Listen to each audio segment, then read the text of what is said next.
श्री स्वामी समर्थ. काळभैरवाष्टक स्तोत्राचे फायदे आपण एका व्हिडिओमध्ये बघितले होते. त्या व्हिडिओमध्ये खूप जणांच्या कमेंट्स आल्या. बऱ्याच जणांनी हे काळभैरवाष्टक स्तोत्राची पठणाची वेळ कोणती असा प्रश्न उपस्थित केला. त्या व्हिडिओमध्ये मी काळभैरवाष्टक स्तोत्राचे फायदे सांगितले, पण नेमकी स्तोत्र पठण करायचे काळ आणि वेळ सांगितलेली नाही. या व्हिडिओमध्ये आपण त्या सर्व गोष्टी कव्हर करणार आहोत. त्यामुळे त्याच व्हिडिओचा दुसरा भाग म्हणून आपण या व्हिडिओला बघू शकता. काळभैरवाष्टक स्तोत्र हे भगवान शिवाचे एक उग्र रूप असलेल्या काळभैरवाचे स्तोत्र आहे. हे स्तोत्र कधी म्हणावे यासाठी काही नियम आणि विशिष्ट वेळेचे महत्त्व सांगितले जाते.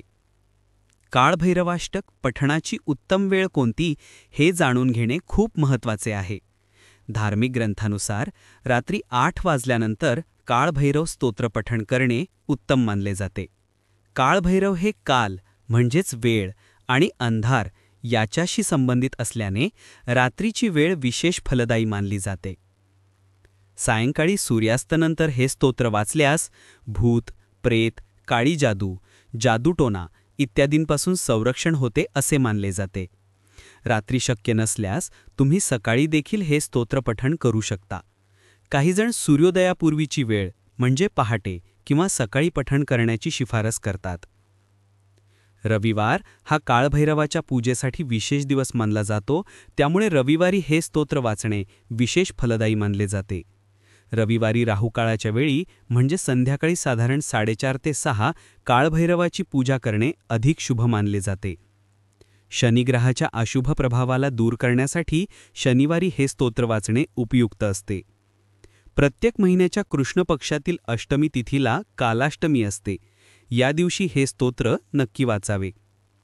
काळभैरवाष्टक पठणाच्या नियमांचा विचार जर केला तर तुम्ही दररोज किमान एकदा हे स्तोत्र वाचू शकता. अनेकांमध्ये हे स्तोत्र 11 वेळा पठण करण्याची पद्धत आहे. अष्टमी ते अमावस्या या काळात रोज पठण करण्याची देखील सेवा केली जाते. हे स्तोत्र तुम्ही कोणत्याही वेळी वाचू शकता, पण वरील विशिष्ट वेळा अधिक शुभ मानल्या जातात. काळभैरवाष्टक स्तोत्राचे पठण हे सामान्यतः काल आणि शिवाची उग्र शक्ती याच्याशी जोडलेले असल्याने रात्रीची वेळ अधिक प्रभावी मानली जाते. तथापि विविध कार्यांसाठी विशिष्ट वेळा सांगितल्या आहेत.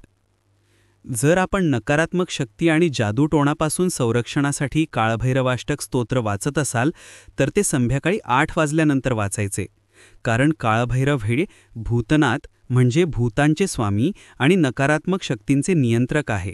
रात्रीच्या वेळेस जेव्हा नकारात्मक शक्ती सक्रिय होण्याची शक्यता असते तेव्हा हे स्तोत्र वाचल्याने त्वरित आणि मजबूत सुरक्षा कवच प्राप्त होते.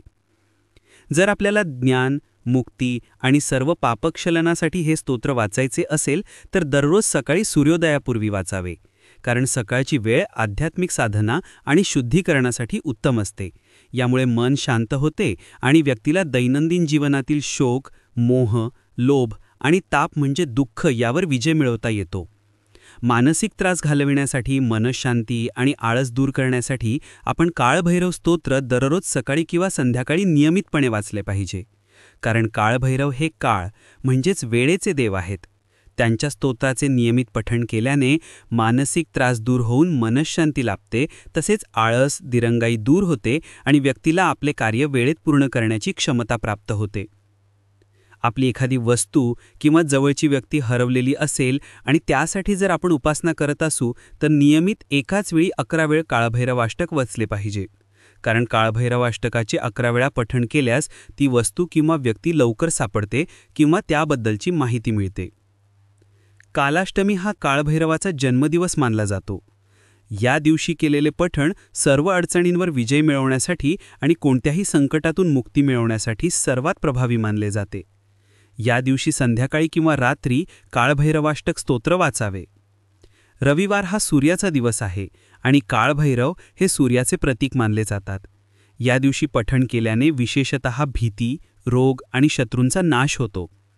शनी, राहू आणि केतू या ग्रहांच्या अशुभ प्रभावांपासून मुक्ती मिळवण्यासाठी शनिवारी पठण करणे अत्यंत उपयुक्त ठरते. यामुळे ग्रहदोष दूर होतात. अशा प्रकारे आपण काळभैरवाष्टक वाचू शकता, पण शास्त्र नेहमी सातत्यावर भर देते. वेळेचे बंधन पाळण्यापेक्षा तुम्ही निवडलेल्या एकाच वेळेत सातत्याने पठण करणे हे सर्वात महत्त्वाचे आहे. सातत्य ठेवल्यास काळभैरवाचे आशीर्वाद लवकर प्राप्त होतात.